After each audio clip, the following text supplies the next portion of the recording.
on that theme of Christmas. It is Christmas party season and many corporates and people are putting on their end-of-year bashes. But a Christmas party at the NAB bank went horribly wrong and ended with a senior executive getting fired for pulling what I think is maybe distasteful, but just a joke. Basically, what happened was he posed as a terrorist.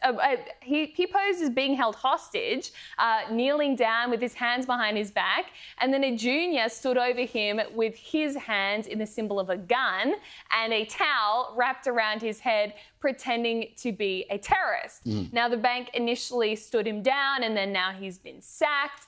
But, I mean, seriously, it was a Christmas party. It wasn't during work hours. People were just having fun. I know it's not very professional and he probably should have known better, but are we now getting to a point in the corporate world where you can't even laugh, you can't even have a joke anymore because HR will haul you in and fire you? I mean, come on. This one makes no sense to me at all. And as you said, the colleague standing over the person pretending to be a hostage was holding a finger gun. What, are we offended by finger guns now? No one was hurt. No one was ever in danger. I wonder if the issue was that the person pretending to be the kidnapper posed with a towel on their head. But he's the junior, and as far as we know, he's not been sacked. Right, but perhaps didn't instigate the photo. I don't know, it's a mystery as to why that person... That's the only thing I can think of, though, is that they were upset that some might be offended if it were known that they were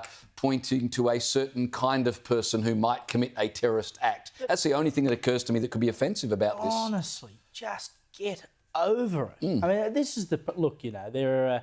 I hope they don't go and cancel the NAB Christmas party now, because, you know, this is the world we live in now, where one person stuffs up, and then companies go, well, geez, we've got risk here, we can't carry the risk anymore because, you know, we get sued or this happens or that happens, and so we all miss out on fun.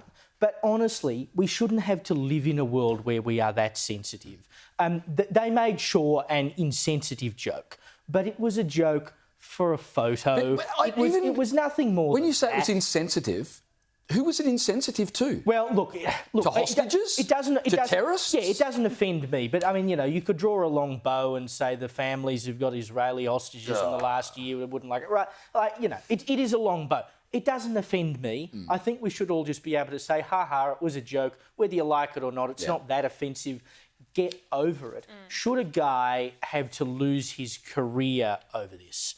Because, you know, you make one silly joke at a Christmas party and then you lose your job at Eubank, which is part of the NAB, and presumably it makes it difficult for you to go and look for another job. Like, is this really the thing we want to be crucifying? Sorry. Trigger warning. We talked about that on Jesus Christ Superstar last night. Is that really the sort of thing we need to be throwing people's careers away for? I wouldn't have thought so. I did a quick check before we came on air of news stories involving people sacked after Christmas party pranks, and they all involved sort of sexual activities or well, they're not pranks, or the like. They're indiscretion. Well, yeah, right? Fair enough. But nothing as remotely as inane as the issue for which this guy has been sacked.